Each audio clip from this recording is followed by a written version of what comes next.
Hola y bienvenidos. Hoy vamos a darle paso a una sección a pedido de muchos de ustedes que me pidieron que les compartiera algunos elementos físicos de los cuales se ha teorizado que podrían evidenciar la presencia de seres esféricos en nuestro mundo. En esta oportunidad hablaremos sobre un curioso barco encontrado en Irlanda, que según opinan algunos, pudo haber sido utilizado por la gente pequeña.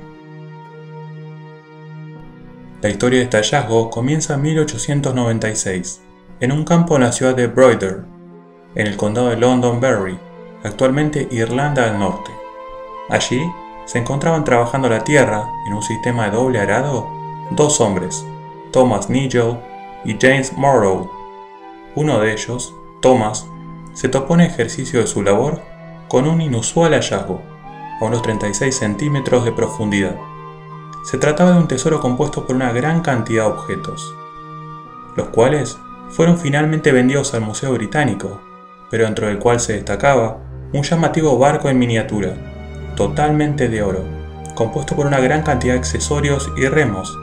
Se trataba de un hallazgo único, midiendo tan solo 18,4 centímetros por 7,6 y contando con un peso de 85 gramos. En un principio, el bote había sido dañado por el arado y se necesitó la intervención de un orfebre para recomponer su estructura original. Su origen generó todo tipo de especulaciones al respecto. Después de todo, ¿por qué la gente de Irlanda había hecho un bote de oro tan pequeño? Historiadores del Museo Británico lo catalogaron como un objeto de la Edad del Hierro, del siglo I a.C., posiblemente utilizado como ofrenda para el dios del mar celta, Manannán mac Lir. Sin embargo, la Academia Irlandesa, por su parte, argumentaba que no era una ofrenda religiosa, ya que no había inscripciones que lo relacionaran con ello. Esto acompañado de una disputa legal por su posesión que finalmente se le cedió al Museo Nacional de Irlanda, acrecentando el misterio. Este misterio y su inusual tamaño terminó por germinar una semilla de esperanza, depositada por aquellos que creen en duendes, porque de hecho, el lugar donde fue hallado es una región repleta de leyendas o historias relacionadas con seres esféricos, lo que dio paso a que algunos pensaran, incluso hasta el día de hoy, que tal vez ese barco fuera un vehículo perteneciente a la gente pequeña.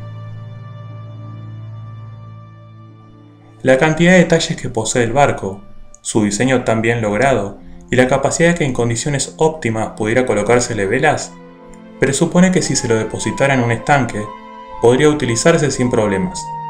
Pero claro, siempre y cuando se encuentre alguien con el tamaño suficiente como para poder navegarlo. ¿Será acaso este objeto, del que tenemos poca información sobre su origen, realmente un barco utilizado por duendes, como suponen algunos? Hasta tanto no se tenga más información sobre él, o los demás objetos que lo acompañan y debilitan esta posibilidad, no lo sabremos. Personalmente, debo confesar que soy algo reacio a creer que se pueda encontrar evidencias físicas sobre el mundo esférico fácilmente. Esto no es porque no sea posible, sino porque me he dado cuenta de que es un fenómeno mucho más esquivo y complejo de lo que se cree, y limitar a estos seres a un plano totalmente físico creo que sería pasar por alto sus capacidades. Esto no descarta igualmente la posibilidad de que algunas huellas se nos puedan escapar, porque si algo nos deja claro el folclore, es que abundan historias, anécdotas o leyendas sobre objetos que son utilizados u otorgados a los humanos como regalos, y hasta en algunos casos, robados por estos últimos. Les confieso que tengo mis dudas sobre este caso en concreto, pero me interesaría saber, ¿qué opinan ustedes al respecto? ¿Creen que se trataría realmente de un barco utilizado por duendes? Déjenmelo saber en la caja de comentarios. Por último, los invito a compartir este video y apoyarme con un like. Mi nombre es Jonathan Jansson y nos vemos en la próxima aventura.